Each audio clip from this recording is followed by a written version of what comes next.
here's a story that got almost no press that is extremely it's interesting to me that it didn't get any press. In fact, I'm going to read you the headline, and we'll take it from there. The headline, dated the 7/21, is Citibank forced to pay $700 million to customers. In other words, a $700 million fine to Citibank. Now, almost nobody heard about this, which is really odd. And, I looked at this headline and I thought, well, maybe I ought to check the date again, July 21st, 2015, because you saw headlines like this in 2014. You saw headlines like this in 2013.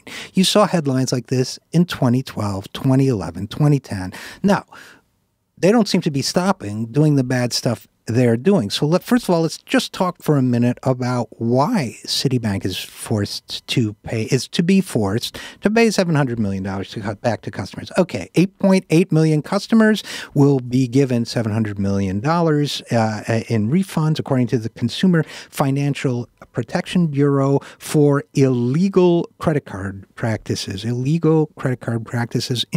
8.8 million customers. Now, between 2002 and 2013, according to the story, Citibank sold its credit card customers some add-on services. Now, those were deceptively packaged and sold. They said they would add payment flexibility by deferring or canceling payments during hard times, and that they would protect against fraud and identity theft, except that they didn't.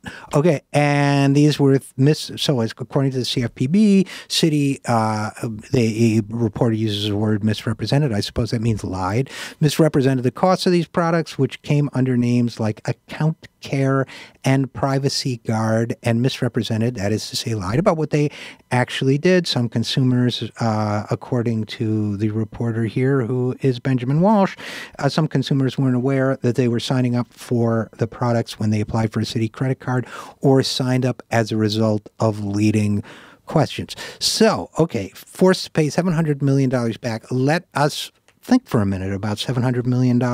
That is 0.7 billion. That is almost $750 million. That is a lot of money.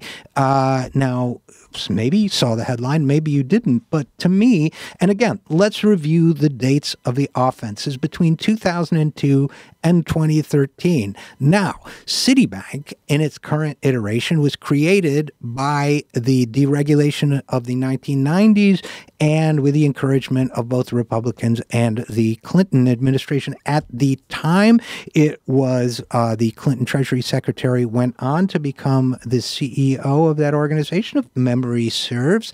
And even after Citi, which was one of the worst managed of the banks, which became a mega bank and is too big to fail, even after it was bailed out, remember the timing, 2009, continued to cheat the customers, that is to say, the taxpayers, the very taxpayers that bailed it out. It didn't stop doing that. So in fact, at the end of last year, 2014, it wrote an amendment protecting itself and a couple other banks and got it into the Cromnibus bill that prevented the government from being shut down. So Elizabeth Warren is absolutely right. Bernie Sanders is absolutely right.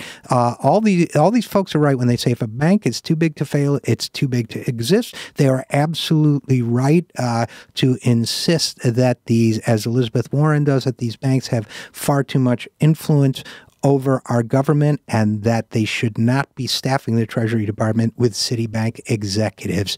Now more than ever, that has to stop. I'm Richard RJ Eskow, and this is The Zero Hour.